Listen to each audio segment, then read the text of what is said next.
الحمد لله رب العالمين الحمد لله كما ينبغي لجلال وجهك وعظيم سلطانك اللهم فقهنا في الدين.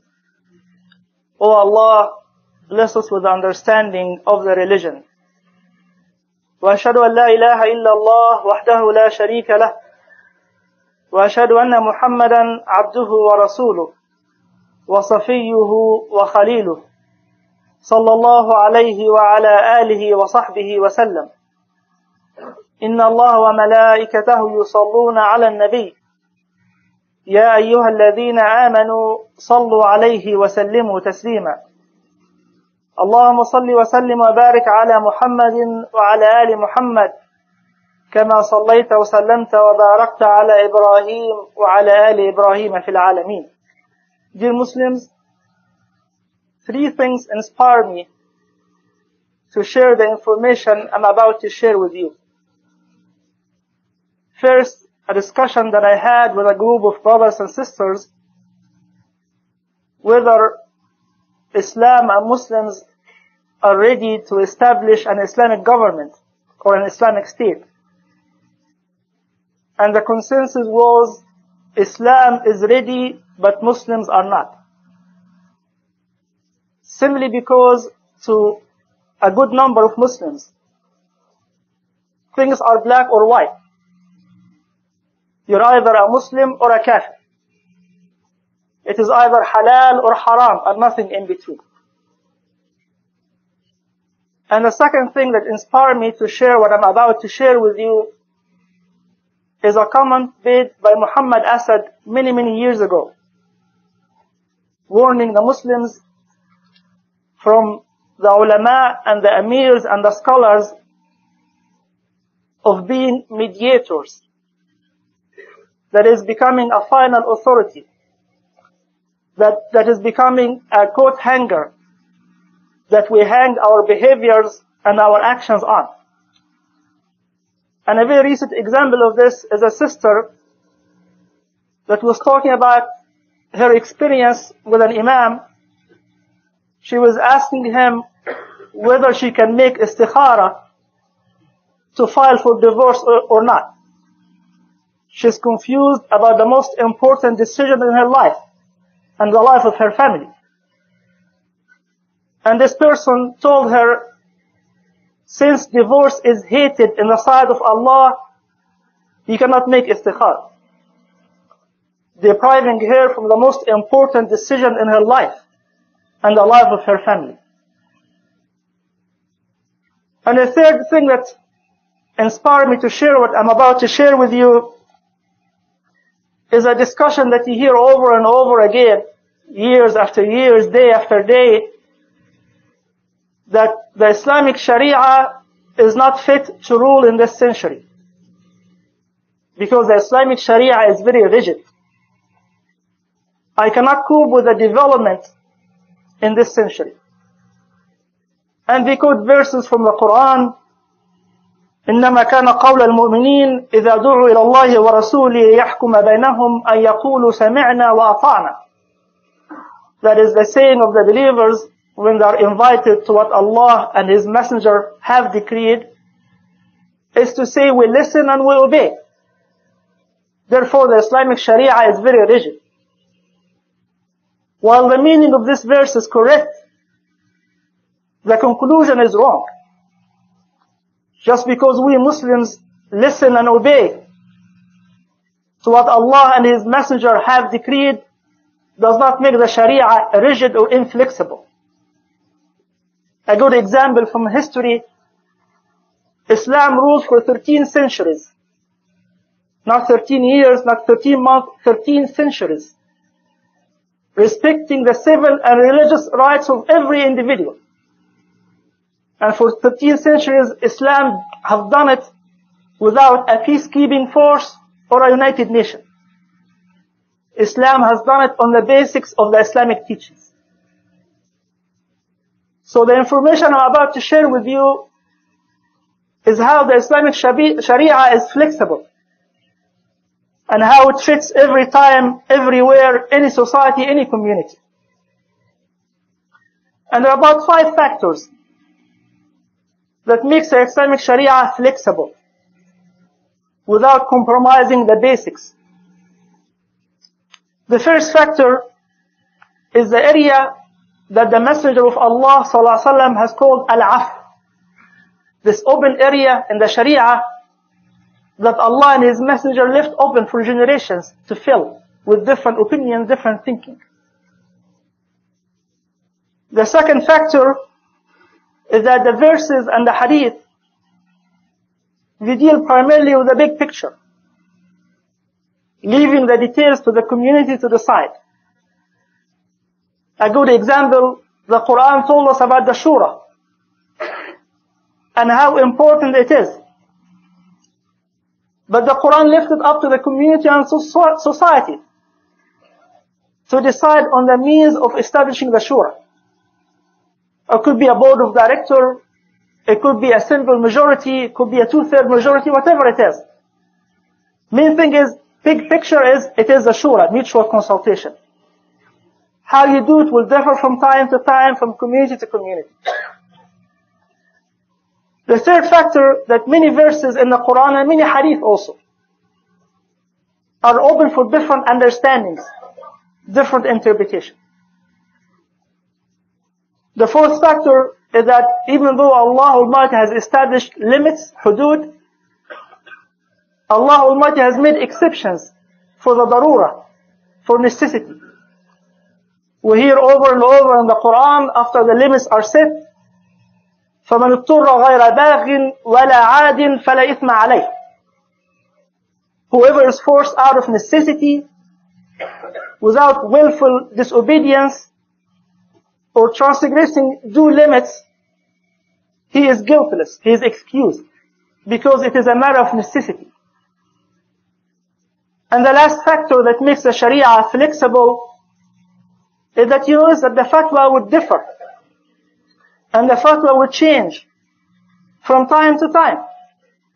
The Messenger of Allah sallallahu alaihi wasallam and his companions, they changed the fatwa for the very same question, depending on the person who's asking the question, depending on the situation and the community.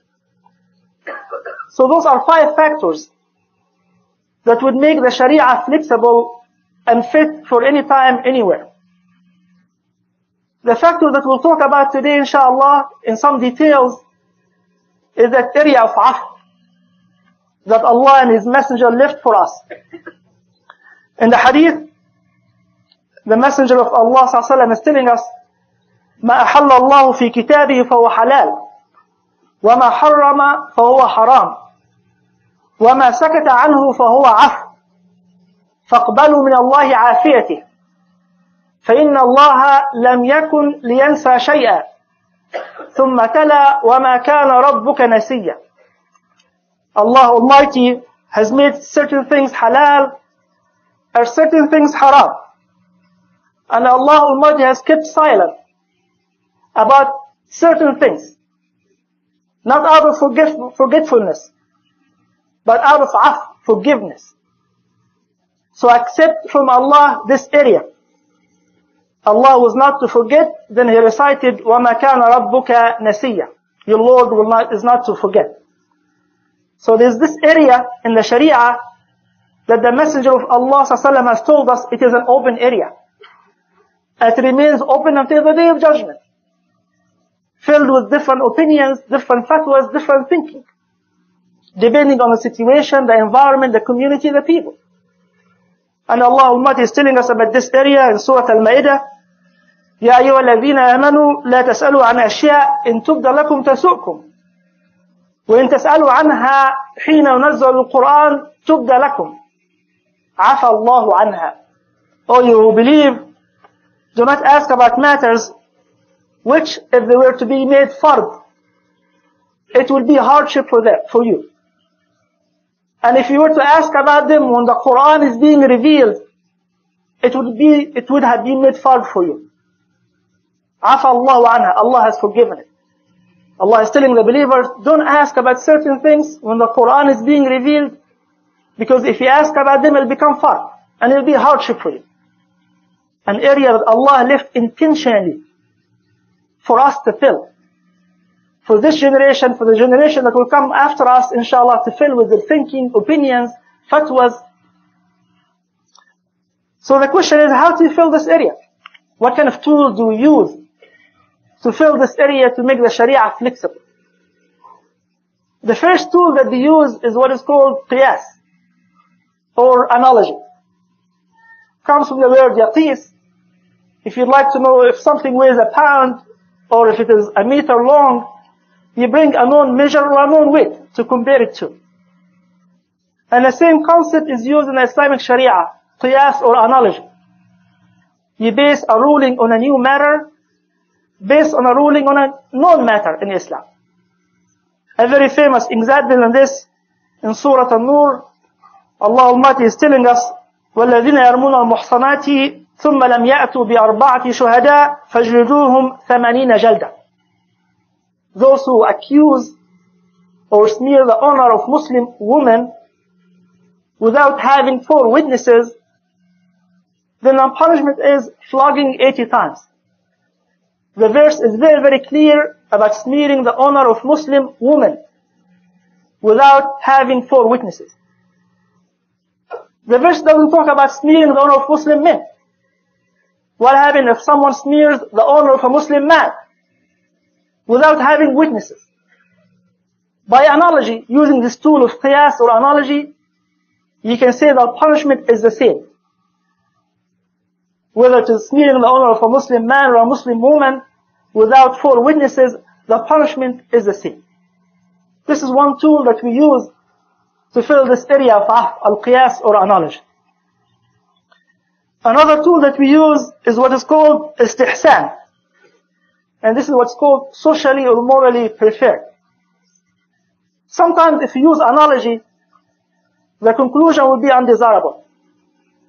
So Imam Abu Hanifa radiallahu anhu, if he does not like the qiyas, he would use the istihsan, what is socially and morally preferred.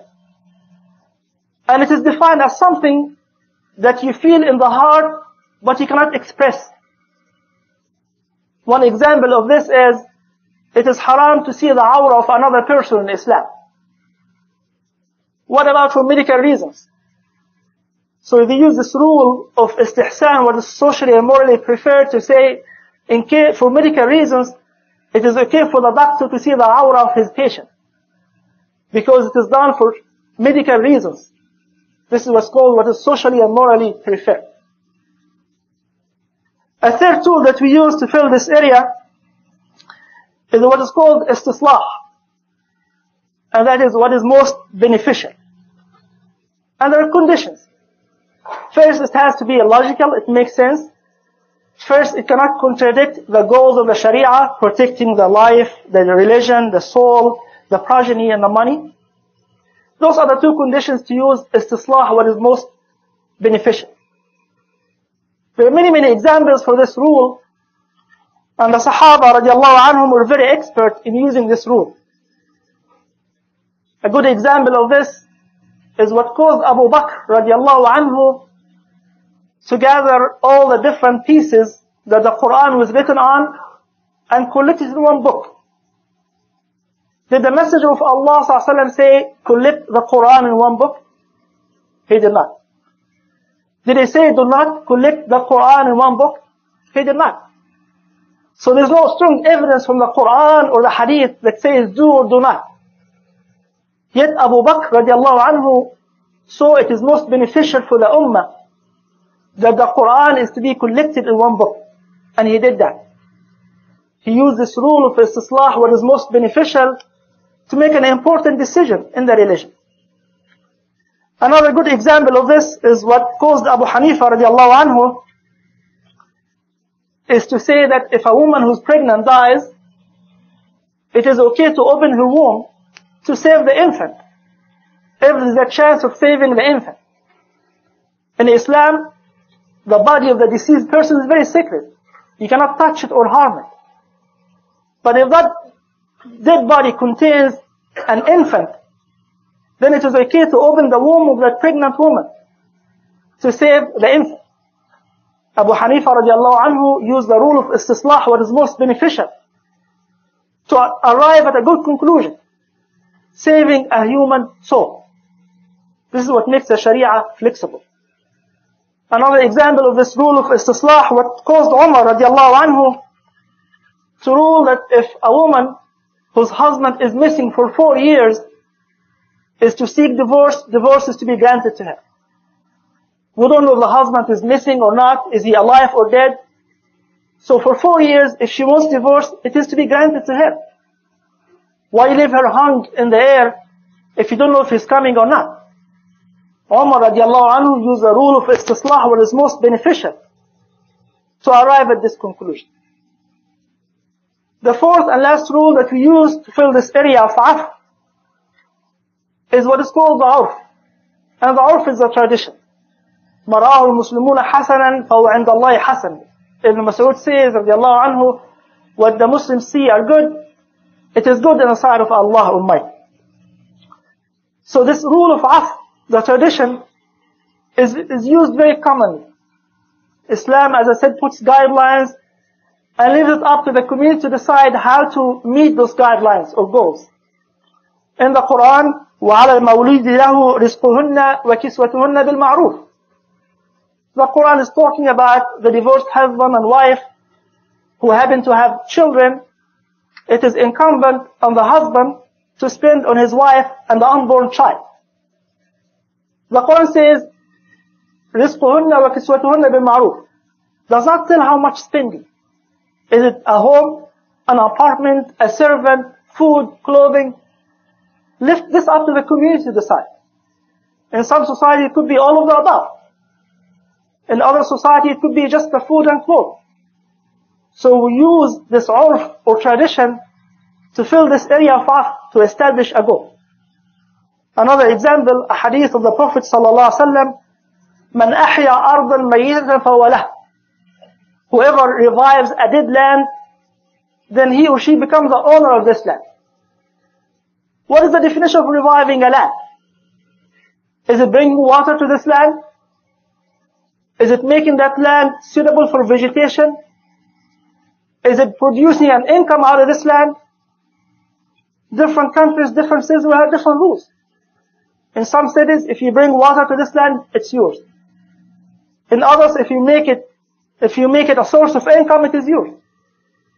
So Islam says, you revive the land. How you revive it, what defines reviving the land is up to the community to decide. Those are the 4 rules that would make the Islamic Sharia flexible, that fills this area of af that Allah and His Messenger left for us. أقول قولي هذا واستغفر الله لي ولكم ادعوا الله. الحمد لله رب العالمين. الحمد لله الذي لا إله غيره ولا رب سواه. وأشهد أن لا إله إلا الله وحده لا شريك له. وأشهد أن محمدا عبده ورسوله صلى الله عليه وعلى آله وصحبه وسلم. The Islamic Sharia is flexible. It is fit for any time, anywhere.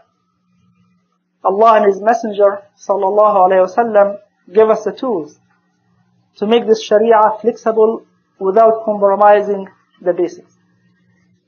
It is important to familiarize ourselves with those tools and not to put the full trust in the Imam or the Amir or the Sheikh or the Mullah, because it is our individual accountability.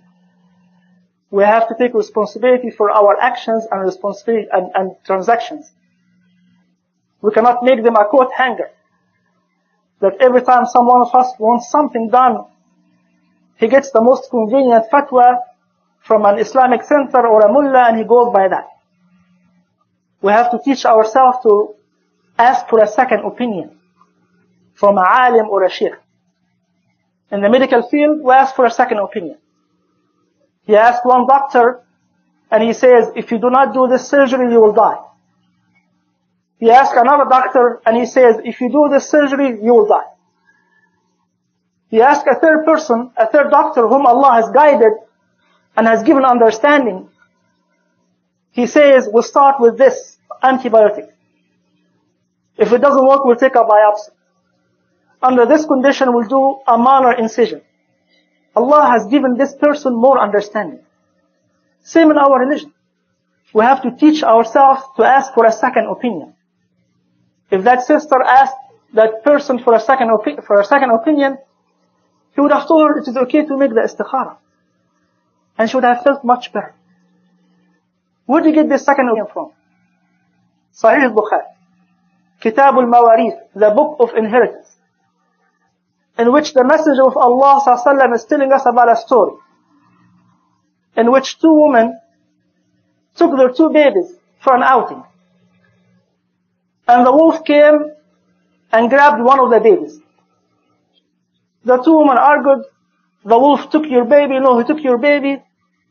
So they went to Dawood alayhi salam, asking him, whose baby is it? Dawood alayhi salam, he said, the baby belongs to the older woman. Maybe because he looks like her. Even though he was a prophet of God, the two women asked for a second opinion from another person, from Sulaiman alayhi salam, whom Allah has given an understanding. فَفَهَّمْنَاهَا سُلَيْمَانَ.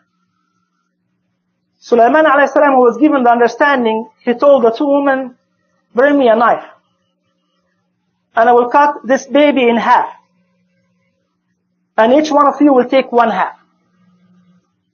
When he said this, the younger woman said, لا تفعل يرحمك Allah, do not do it. May Allah have mercy on you. This baby belongs to the older woman. Very obvious confession by the young woman. Sulaiman alayhi salam, with his understanding, he said, the baby belongs to the younger woman who made the confession. Why? Because only a real mother is willing to go as far as having another person raise her baby, so he would stay alive. They asked for a second opinion, and they got to the right conclusion. And this is our duty, to ask for a second and third opinion. Because accountability is individual. حاسبوا أنفسكم قبل أن تحاسبوا وزنوا أعمالكم قبل أن توزن لكم. Hold yourself accountable before you are held accountable. And weigh your actions and your deeds before it is weighed for you. اللهم اجعل جمعنا هذا جمعا مرحوما وتفرقنا من بعده تفرقا معصوما ولا تجعل فينا ولا بيننا ولا منا شقيا ولا محروما. اللهم آت نفوسنا تقواها وزكها أنت خير من زكاها أنت وليها مولاها. اللهم فقهنا في الدين. اللهم اجعل القرآن ربيع قلوبنا ونور أبصارنا. اللهم انصر المجاهدين في فلسطين وفي كشمير وفي كل أرض وتحت كل سماء. اللهم كن في عون ضحايا الزلزال في الجزائر وفي كل أرض وتحت كل سماء. اللهم رحماك بالأطفال اليتامى. اللهم رحماك بالشباب الحيارى. اللهم رحماك بالنساء الثكالى. اللهم هذا الدعاء منك الإجابة. اللهم هذا الجهد وعليك التكلان ولا حول ولا قوة إلا بالله. واقم الصلاة.